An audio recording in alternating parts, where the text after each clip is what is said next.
नमस्कार। इस वक्त हम मौजूद हैं शास्त्री चौक पर, अंबेडकर चौराहे पर। यहाँ पर हमारे साथ एनयूसीआई के छात्र और छात्र नेता मौजूद हैं। अभी इनमें से 4 नेता हैं जो अभी जस्ट रिहा होकर करके यहाँ पर आए हैं। आकर के उन्होंने यहाँ पर बाबा भीमराव अंबेडकर का माल्यार्पण किया है, उनका नमन किया है।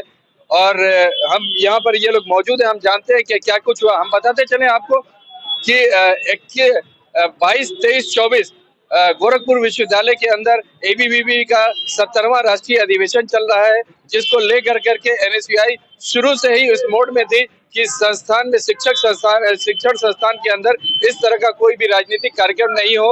उसके लेकर के इन लोगों ने विरोध किया।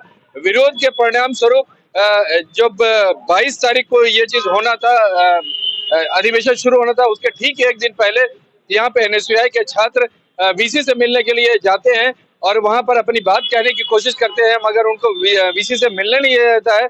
वहां पर उनको पुलिस के साथ झड़प होती है और उसके बाद उनको डिटेन कर लिया जाता है। उसके बाद उसमें से 4 छात्रों को तो सभी एनएसयूआई के कार्यकर्ता, यूथ कांग्रेस के कार्यकर्ता आपको बताना चाहते हैं कि अगर आप ऐसा करना चाहती हैं, विश्वविद्यालय को भाजपा में बनाना चाहती हो, तो ये हम होने नहीं देंगे। आप हम लोगों को गिरफ्तार करा सकती हैं, हमसे मिलने का 5 मिनट का समय आपके पास नहीं है और लगातार 15 दिन से अधिवेशन के कार्यक्रम में आप व्यस्त हैं। आई कार्ड बनवा रही हैं, गाड़ी कहाँ लगेगा, कहाँ पेंटिंग होगा, खाना क्या बनेगा, ये सारे काम कर रही हैं, भूमि पूजन कर रही हैं, निमंत्रण पत्र बांट रही हैं। सब चीजों के लिए आपके पास समय, बस 5 मिनट हम जैसे छात्र नेताओं से मिलने के लिए समय नहीं है। समय आपको निकालना पड़ेगा और हम बताएंगे कि समय कैसे निकाला जाता है। और आप प्रताड़ित कर रही हैं आम छात्रों को। हमसे कई ऐसे छात्र मिले जो कह रहे हैं कि वाइवा में नंबर कम दिया जा रहा है अगर हम विद्यार्थी परिषद के सदस्य नहीं है। हमारा रिसर्च स्कॉलर में एडमिशन नहीं हो रहा है, हमको रिसर्च स्कॉलर नहीं बनाया जा रहा है क्योंकि हम विद्यार्थी परिषद के सदस्य नहीं है। तो ये शोषण बंद करना पड़ेगा। मुख्यमंत्री जी का शहर है, ये हमें पता है, लेकिन इसी शहर में हम सब इस शहर को आग लगाने का काम करेंगे अपने क्रांति से। और यह जोश ठंडा होने वाला नहीं है। आप हमारे और हमारे साथियों को जेल में डाल सकते हैं, बंद कर सकते हैं, कैद में रख सकते हैं, लेकिन हमारे विचारों को, हम जैसे उगलते हुए आग को रोक नहीं सकते हैं। यह चाहे कैंट थाने के पुलिस वाले हो, चाहे विश्वविद्यालय के एक जो संघी मानसिकता के लोग हो, यह समझ लें कि एनएसयूआई और यूथ कांग्रेस लगातार अब सड़क से लेकर सदन तक आंदोलन करने के लिए तैयार है। विधानसभा घेराव, संसद घेराव से लेकर विश्वविद्यालय के कुलपति का घेराव अब लगातार होने वाला है। तो यहाँ पर एक बात तो समझ में नहीं आ रही है कि यहाँ पर जब एनएसयूआई का मामला था और छात्रों का मामला था तो युवा कांग्रेस इसमें कूद गई और आप जिला अध्यक्ष होते हुए भी आप इसके अंदर कूदे और फिर आपको भी डिटेन किया गया। बात यूथ कांग्रेस और एनएसयूआई की नहीं, जो लोग छात्रों के प्रति अपनी विश्वास और आस्था रखते कि हमारा लड़का, हमारा भाई, हमारा बेटा, हमारा बहन पढ़े और आगे बढ़े, और उसी शिक्षा संस्थानों में अगर एक संगठन का कार्यक्रम कराया जाएगा, दो, 3 अढ़ाई महीने से छात्र छात्राओं की पढ़ाई बाधित की जाएगी, उनकी परीक्षा की तिथियां आगे बढ़ाई जाएंगी, तो यूथ कांग्रेस हो या एनएसयूआई हो या किसान हो, तो सभी लोग आगे सड़कों पे भाजपा के खिलाफ और प्रशासन के खिलाफ लड़ने का काम करेंगे और उस कुलपति से हम लोग इस्तीफा लेने का काम करेंगे। सवाल ये है कि ये तो छात्रों का कार्यक्रम है, तो अगर छात्रों का कार्यक्रम है तो यूनिवर्सिटी के अंदर तो हो ही होगा या कहीं बाहर होगा। देखिए, छात्रों का कार्यक्रम यूनिवर्सिटी में करना बड़ी गलत बात नहीं है, पर छात्रों फिर विरोध क्यों है? छात्रों कार्यक्रम छात्रों के अंदर बैठा के, यूनिवर्सिटी के अंदर बैठा के एक गोडसे की विचारधारा को फैलाना। सवाल ये नहीं है, सवाल ये है कि वहां पर कोई मेन स्ट्रीम की तो हो नहीं रही है।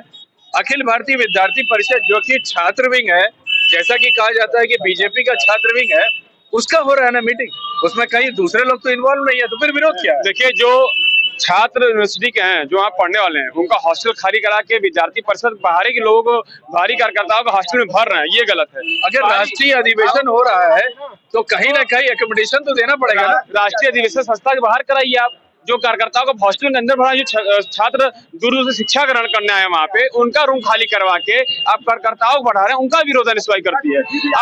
आप यूनिवर्सिटी के अंदर जो जमीन है, जो छात्रों के लिए मुहैया कराई गई है, छात्रों की वहाँ पढ़ने वाले छात्रों को कराई गई है, अब बाहरी कार्यकर्ताओं को बोला के वहाँ अधिवेशन कराएगी, उसका विरोध एनएसयूआई करती है।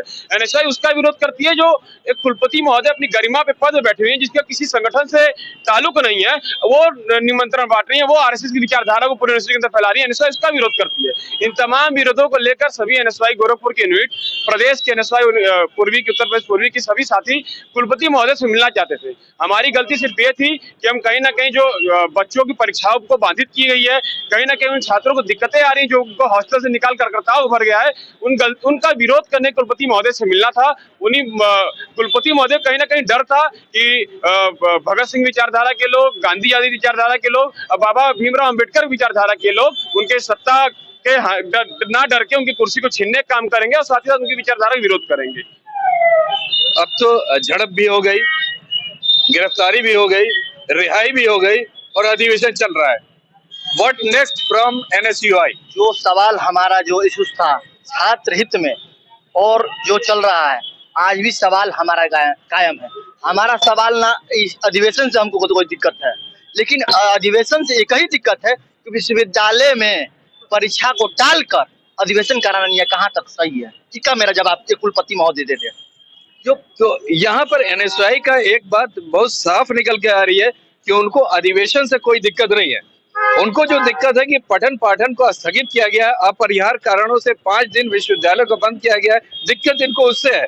दिक्कत इनको है कि वीसी और वहां के शिक्षक लोग इस आयोजन में लग गए हैं। दिक्कत उनको है। अगर प्रेमिसेस उनको दे दिया जाता है एबीवीपी को अपना कार्यक्रम करने के लिए, तो उससे इनको कोई दिक्कत नहीं थी।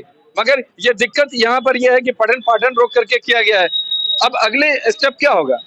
अगले स्टेप हमारा कुलपति महोदय से है कि हमको जहाँ तक मिली है जानकारी और सूत्रों के हिसाब से, या हमारे छात्र नेता के भी जो पढ़ते हैं प्रेजेंट टाइम में, एक छात्री नेता नहीं है, वो विश्वविद्यालय के पठन पाठन करने वाले रेगुलर के छात्र हैं हमारे। और रेगुलर मुझे 10 दिन से मुझे नॉलेज में हर लोगों से कांटेक्ट में है। मुझे पता है ये खुद निमंत्रण बांट रही थी, ये कुलपति की गरिमा का धूमेल कर रही है। तब एनएसयूआई ने स्टैंड लिया अपना। तो अभी तो कल अधिवेशन खत्म हो जाएगा। अधिवेशन वो आज भी और कल भी या परसों भी, जब भी ऐसा होगा एनएसयूआई मजबूती से अपनी बात रखेगी और आगे भी रखती रहेगी। तो यहाँ पर इनका विरोध प्रदर्शन लगातार जारी रहेगा। इनका ये कहना है कि अधिवेशन चल रहा है लेकिन हम अपना विरोध जारी रखेंगे। आने वाला समय बताएगा कि कहाँ तक ये लोग सफल हो पाते हैं या अधिवेशन पूरा हो पाता है कि नहीं। मैं मोहम्मद यूसुफ, गोरखपुर से EN डेली के लिए।